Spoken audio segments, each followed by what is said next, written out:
Hello, I'm David Breeden. I'm the senior minister at First Unitarian Society of Minneapolis, a humanist congregation, and this is a humanist perspective on theological questions.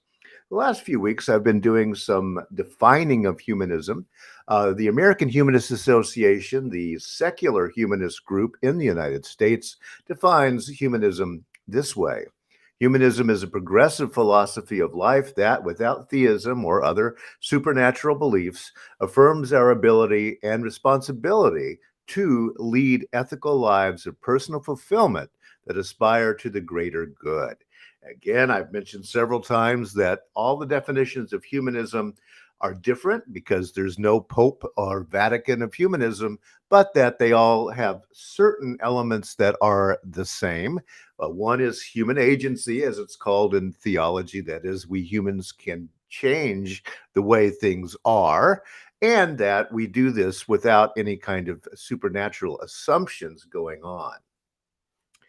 For the past several weeks during the month of March, I've been talking about utopias. This week, I want to look at utopias of the mind and really to expand that idea a little bit on the idea that utopia can't take place here on this earth because blank.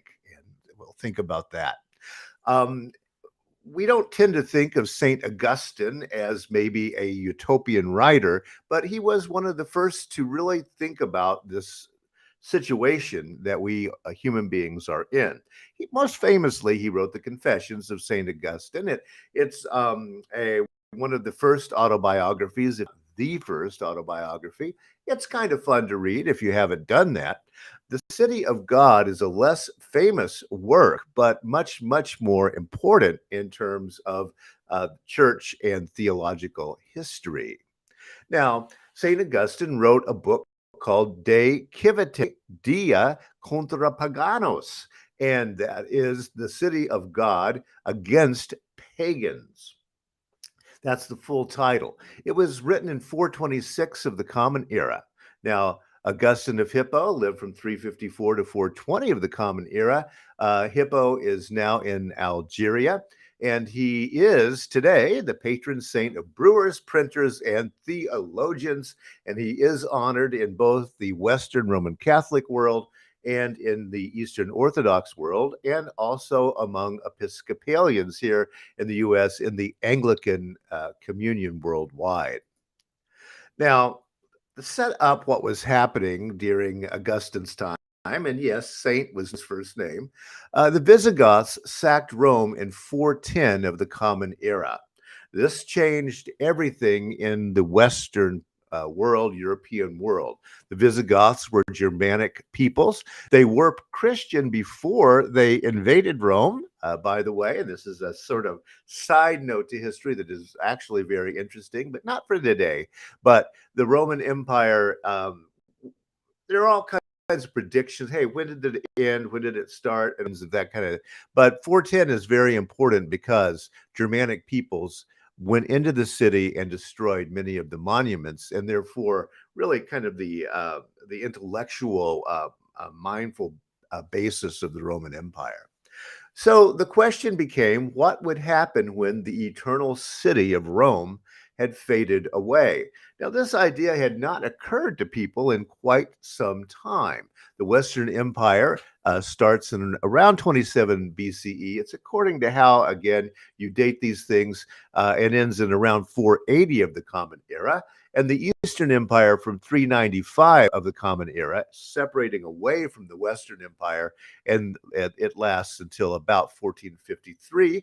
Although, again, some people will argue that guess what? The Roman Empire never gone away because it restructured European ways of thinking, and then the Roman Catholic Church adopted the ways that the Roman Empire ruled things, and those structures are still in place today. So it's a great debate, but sometime in there, the Roman Empire begins to fall apart, and it's very important to look at how that affected Christianity.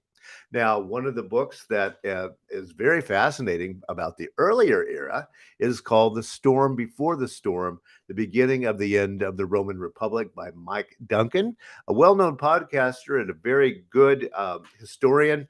And this is about the Republic period of the Roman Empire before it was an empire, the Roman Republic from 146 to 78 before the Common Era, how they developed a republic and then how that fell apart and was replaced by an empire. But Augustine's answer to the collapse of the Roman Empire is a good question. Who needs an earthly city when you've got the city of God? But um, Augustine begins to think, wait a minute, are we really talking about the city of God in heaven after we're dead? Yeah, that's a place, but we don't need to be getting there too quickly. Let's think about the Roman Catholic Church itself as the city of God, creating a city of God, a utopia on earth. Well, there are many ideas that become very much a part of the Roman Catholic doctrine a little bit later, and also into the Eastern Orthodox Church as well. Some of the ideas that Augustine really brings forth, and again, he didn't think of all of them. Very often, it was more, he was such an important figure that when he began to write about them, then everybody in the Roman Catholic tradition were suddenly thinking about these things. Amillenarianism is a very important idea. Why don't Roman Catholics worry about the end times? Christ coming back tomorrow. Well, that's because the Roman Catholic doctrine is amillennialism. This is not going to happen on this earth. This is going to happen in the afterlife in some way. So the book of Revelation is not the important central document within Roman Catholic doctrine that it is in many Pentecostal, especially the always expecting the world to end, and then many of the evangelical traditions in the U.S. So that's one idea. Also, an ever Virgin Mary. Again, Mary was beginning to be sacralized within the European churches, but had not really quite reached the place where she is today with those statues. But he argued for an ever Virgin Mary. His most famous idea is original sin. And yes, it was an idea that came up at a particular time, and he wrote about it in The City of God. Also important is his just war theory. Can a Christian nation go to war? He said, absolutely yes. Here are the ways, the reasons that we need to have before we do that. And he did a lot of talking about predestination and free will. We know that this is an argument all the way through Christian tradition is do we have free will if God knows everything that's going to happen? And Augustine did quite a bit of writing on that. You can, by the way, visit his relics today and say hi to good old St. Augustine next time that you're in Algeria. The first chapter of the City of God, the heading for the first chapter says this, that the disobedience of the first man would have plunged all men into the endless misery of the second death had not the grace of God rescued many. That is the doctrine of original sin. Adam did it.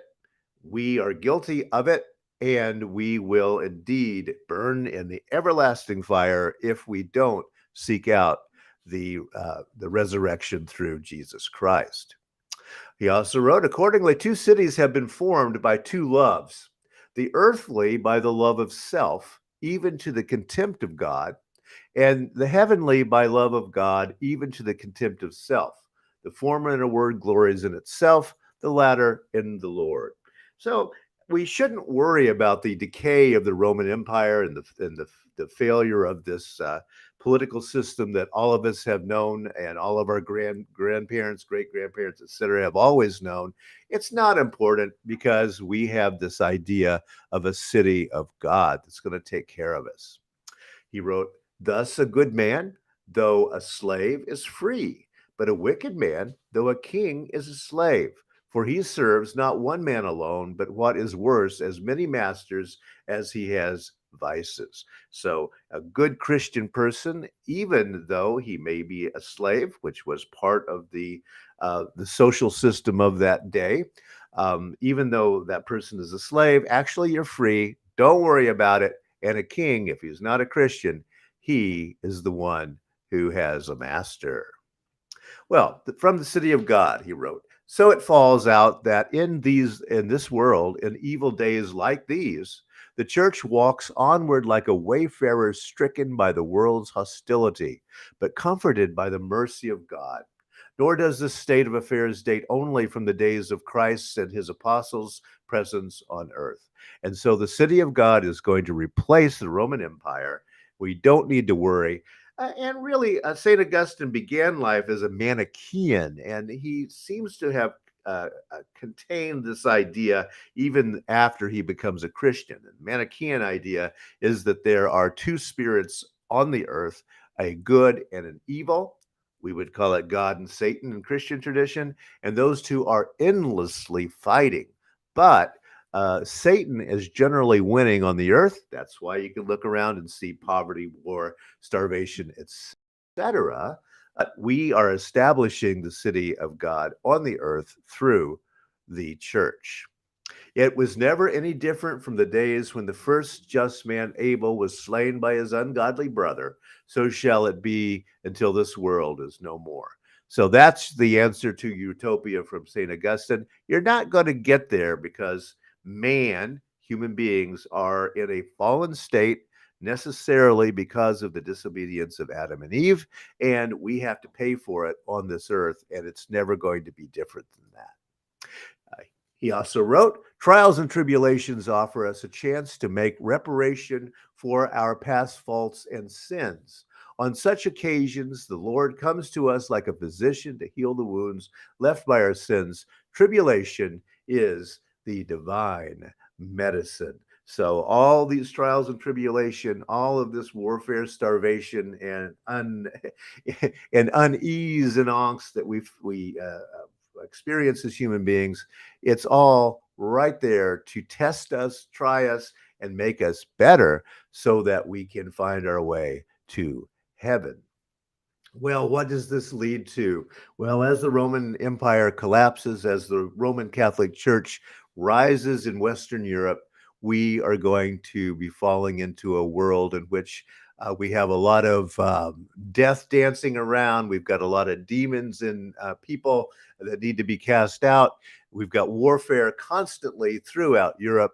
And yes, we're going to call it the Dark Ages, although a lot of historians nowadays say we really shouldn't call it the Dark Ages. But yeah, it kind of was. The Dark Ages, and this is a History Channel presentation called The Fall of Civilization, The Rise of a New World Order, and that is all about this post-St. Augustine time in European history. Well, so the city of God, it's going to be in our minds and within the Roman Catholic Church, and it's not going to get all that good here on earth. Don't worry about it because there is a better place waiting for those who become Christian. That was the ideas of St. Augustine. Well, next Thursday, this coming Thursday, Sir Isaiah Berlin will end our ways of thinking about utopia on earth, who argued that, you know what, the search for a perfect society is the pursuit of an illusion, and maybe it's even damaging. So we'll look at Isaiah Berlin, one of the great 20th century philosophers in social and political science, next time. Thanks for listening today. This is Coffee and Wisdom. Write to me if you have any ideas or comments at minister@firstunitarian.org. Thanks for listening, and I will see you on Thursday.